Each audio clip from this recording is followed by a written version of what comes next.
Hello, my dear friends, and welcome to Dr. Monkey, where we laugh together and cry together, but hopefully take something away to treat each other a little better. Here's some interesting stories. One about a pregnant cocktail waitress and the Karen who tried to have her arrested. Please subscribe if you haven't, and I hope you'll enjoy it. Story 1. I'm a cocktail waitress and I'm 7 months pregnant. No, obviously I don't drink while pregnant, or drink on the job, ever. This is a crossover between this sub and Our Bad Women's Anatomy. A woman, the Karen, comes in with what I'm assuming was her husband, son, and daughter, and has to be seated for lunch. We're not really a restaurant, but we do have a small apps menu with sandwiches and wings and stuff. I gave them the menus, and Karen says, "But wait, do you work here?" "Yep." "But you're pregnant. You can't work here if you're pregnant." "I work here. I don't drink here, but I work here," I say, with a laugh, trying to keep the mood light. The woman looks me over and says, "Have you taken any prenatal courses? Do you really think that it's responsible to have your unborn baby in here?" This is where I made an error. I get defensive about anyone asserting I'm a bad mother. Obviously. So I said, "Well, you've brought your kids in here, and what kind of example do you think you're setting for them?" I'm still collecting my thoughts at this point when they grunt and wave me away. I figure I can kiss my tip goodbye, but hopefully that'll be the end of the discussion. Disclaimer: all quotes are best approximation of my memory in the moment. I see them flagging down the bartender after a few minutes and figure they're ready, so I go over. Karen has to speak to a manager. Now, they haven't even gotten drinks yet, so nothing above my abilities could really be wrong yet. I just ask if there's anything I can help them with, and her husband, Mr. Karen, says really sternly, "No, just a manager. Didn't you hear my wife?" The place is too small for a manager. It's just servers, bartenders, and two co-owners. The one who's working is in the back and on a phone call and will be ticked if I go bother her. I realize they're probably still uncomfortable with my being pregnant, so I ask, maybe Ella, the only other server, can help. But Karen just gets up physically to look for the manager. I admit defeat and go back to drag her off her call. The owner tried not to let on how mad she was about being disrupted and goes over with a big smile to ask if there's anything she can help them with. Karen informs her, as though it's urgent, breaking news, "Your server is pregnant." Owner says she's aware and asks if they prefer a different server. Karen, No. She can't be a drink girl if she's pregnant. That's child abuse." Owner, "I assure you, none of our employees drink on the clock, especially not our pregnant ones. If you prefer, I could have Ella serve you." Mr. Karen, "I don't want my kids seeing this." Owner, "Maybe I'm missing something." "Seeing what exactly?" Mr. Karen, talking really slowly and condescendingly. "A pregnant woman around all this alcohol." Me, "I don't know what you're insinuating, but I never drink during pregnancy." Karen, "Look, honey, didn't you take the health class in junior high? With the drink right under you half the time, alcohol vapor is absorbed into your blood through the air, and then the blood goes to the fetus and poisons it." Owner and I exchange a look and realize we won't get anywhere with her. Owner, "So we can have Ella serve you. I'm afraid that's not much else we can do." Mr. Karen, "We're not leaving until she's placed on maternity leave, or better yet, fired." Owner, "We can't help you." Mr. Karen, "I'll call the police. You're an accomplice to child abuse." Owner, "There is no child abuse to speak of, sir. Please leave." Karen, getting crocodile teary, "You may not think a fetus is a child, but I was taught to believe life begins at conception. And I will stand up for all living things, big and small, because that's what my Lord and Savior wants me to do." The entire time she's delivering this tearful speech, she's looking around expecting others to, I don't know, join in with her? Applaud? Owner, "You're disturbing my customers, and if you don't leave, you're trespassing. And I'll have to escalate this, which I really don't want to do." Karen, "Jesus is love, and Jesus said this is not okay. Just because you think it's okay to abuse a child if it's small enough." This is an Irish pub, and the owners are devout Catholics. She wasn't having any of this. Owner, "Hey, I don't need anyone to tell me what Jesus said. If there were abuse here, I'd have acted to stop it. But there isn't any. I need you to please leave." Mr. Karen, "I'm calling the police." Owner, "You do that." We just stopped trying to service their table. As we all wait for the cops to arrive, Karen keeps trying to give her sermon. We just stopped trying to service their table. As we all wait for the cops to arrive, Karen keeps trying to give her sermon, but there was a game on that people had come to watch, and eventually everyone yelled at her until she piped down. Enter awesome officers, AO1 and AO2. AO1. Yeah, police. We received a call.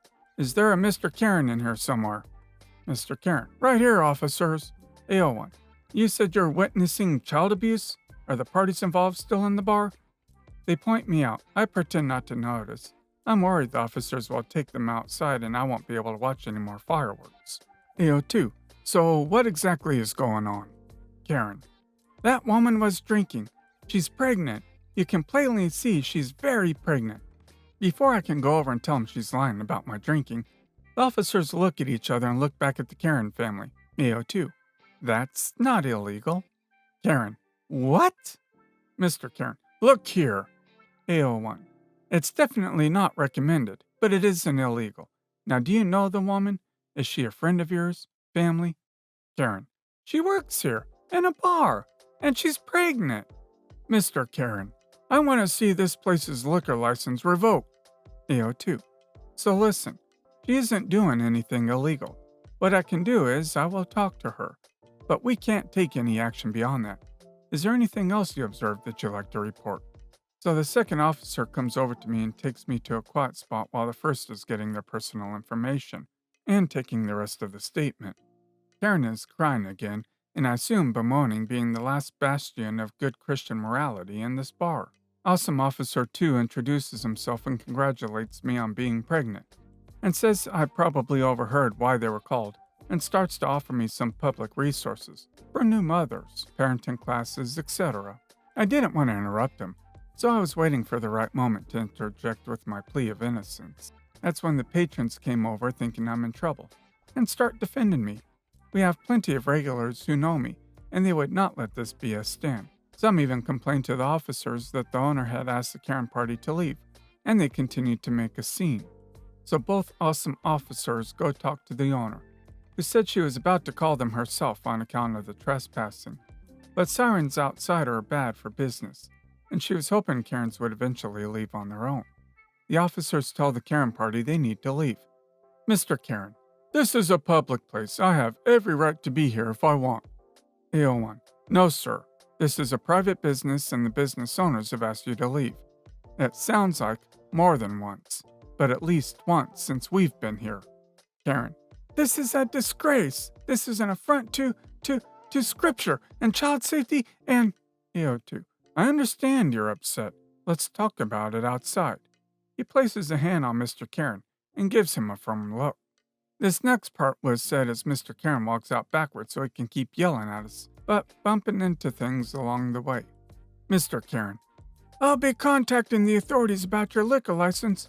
Bump. I happen to be close personal friends with the mayor. Crash. And you two. I want badge numbers. Don't think we're done here because we haven't even, bang, started. So the officers took them out, and as it was told to me by a regular who left around the same time, walked the Karens to their car, which was illegally parked, in a handicapped space, for which they were ticketed. They did make a complaint to the liquor authority, claiming among many other things that we served minors. We can't prove it was them, but we're sure it was them. We were investigated, but obviously came up fine. My boss asked me to hold off sharing the story with anyone until the matter was settled, but now it is, so had to share. Still laughing about it. Thanks for all the gold, and the other gold, and the silver, and the other golds, and the other silvers. I'm confused as to how she thought that alcohol from the air entering your bloodstream could go through the umbilical cord and harm your unborn child, but not her children that lack the protection of being inside another human being. If you're going to believe nonsensical junk, at least be consistent. Story 2. So today was weird. Internet is down at my house, so I'm down to mobile data. So out of boredom, I went to the mall to people watch and download some YouTube with premium. I'm bundled up, looking not like a bum for once, and go to the mall. There, grab a smoothie at the Booster Juice, and proceed to sit down at the food court and sip my mango smoothie, sling my man purse over the chair, take off my knit scarf, and go about downloading videos to listen to when I'm at home. Little did I know, my Attack on Titan messenger bag caught the eye of a kid and her mom. Cast. Me, a meat popsicle. Karen, entitled mom with too much hairspray. Kiddo, young anime fan, not entitled, just enthusiastic about Mikasa Ackerman. Security, 1 and 2. People just doing their jobs. Kiddo, coming up to me from behind. Dude, love your bag. May I see it? Me. Sure, why not? It's just a bag, nothing special. Kiddo proceeds to gush about Mikasa for a couple minutes. Karen coming up behind her kid with a look of pure disgust on her face. Kiddo, what are you doing near this creep? Me. Wow, rude? She asked to see my bag and I said sure because she liked it. Kiddo. Yeah, Mom, it's got Mikasa on it. She's so cool. Proceeds to continue gushing about her fondness for her and her single-minded love of Aaron. Karen. I see. If she likes a bag so much, can she have it? It's weird for a man to have a bag like this and creep you like this kid stuff. Me. Wow, once again rude. And no, she can't. First off, I don't reward rudeness. And secondly, it's my bag. No, she can't have it. I'm confused at this point because they just asked a stranger to give their kids something. Karen. Who do you think you are calling me rude? Working herself up into a tizzy. Me. I'm calling the woman casually insulting me for no reason, while also in the same breath demanding my property rude because, well, it's freaking rude. I'm annoyed and don't tolerate stupidity. Karen. Well, it's true you are creepy, liking this childish junk. Me. And with that, I'm done here. I hope your day is as lovely as you are. I get up and reach for my bag to leave. Kiddo has been quiet, looking mortified. Karen rips my bag off the chair I just vacated and attempted to run. I'm by no means an athletic dude, but I bolted after her and tackled her to the ground because this idiot just stole my bag. It had my wallet and other stuff in it. I'm ticked and trying to rip my bag out of her mitts, screaming about her being a thief when I'm pulled off her by security. And she goes full victim mode. Karen. This creep tried to steal my daughter's bag. Arrest him now. Me. No, she's a freaking liar and stole my bag when I refused to hand it over to her. Get off me. She's the thief, not me. I'm furious and thrashing in security's arms. Security 1. Dude, relax. We can sort this out. Were there witnesses? Me. My wallet's in there. Screw the witnesses. That idiot just made off with my junk. I'm still furious, but no longer thrashing as I'm starting to calm down. Security 2. Ma'am, hand over that bag. Let's sort this out. Karen, face white. No, arrest him. He tried to steal this and I stopped him. No need to search. It's my daughter's. Security 2. Ma'am, we can easily prove whose it is by either checking the cameras or by checking the bag. Either way, we're confirming what happened. Now choose. Karen reluctantly hands over my bag, and the guard searches and finds my beat-up black leather wallet and my ID that's in it. He turns to me. Security 2. Would you like the police called? Me. Darn freaking Skippy I do. I want the book thrown at this thief. Karen proceeds to bolt for the door before the guards can give chase, leaving Kiddo behind. Kiddo's on the phone with her dad saying Mommy went ballistic again and she needs to be picked up. The guards took Kiddo back to the security office and I go with because I'm getting her info from Dad and pressing charges. Dad arrives and isn't surprised she's done this, and turns out she's his ex-wife and they're in the custody battle. He hands over her information, gladly, because I'm assuming this is going to be used against her in court. I filed charges with the police and just got informed she was arrested at home in front of her current hubby. Enjoy Christmas in provincial lockup, Karen. Merry ho ho ho. Hope my beat-up man purse was worth it. Well, I was wondering what merce was, but figured out you meant purse or maybe man purse. It's just so shocking the M would just try and run off with her bag in front of her kid, who didn't even ask for the bag. I'm glad you pursued charges because she really deserved it. Story 3. This happened years ago, but I can't forget it. I'm a season ticket holder at a local minor league baseball team. I'm a child-free woman. I was sitting in my seat, drinking a beer and waiting for the ball game to start. These 2 guys and a little boy showed up and sat near me. From what I could hear, the younger man was the kid's father, and the older one was a grandfather. There's a bar and grill off at left field. The 2 guys were looking at it and talking about wanting to go there and drink, but they didn't want to bring the kid, even though kids are allowed there. Then Grandpa turns to me and asks if I would mind to watch his kid so he and his son could go there to drink. He was dead serious. I told him no. He got all huffy about it. Guess he figured that all women love kids. I don't like kids, and I don't babysit. But there was nothing he could do. I did keep an eye on them. If they took off and left the kid there, I would have found the nearest detail cop and report case of child abandonment. And I would have told them to look for the kid's father and grandfather in the bar. But wow, who the heck thinks that some random stranger woman is going to be happy to babysit your grandson? Why would they even bring the kid to the game if they didn't want to spend time with him? They lacked the ability to plan properly. You bring a kid to these things, the fun factor drops significantly. Isn't it awesome that it is not your problem? Well, guys, that's all for today. If you liked this video, please consider subscribing.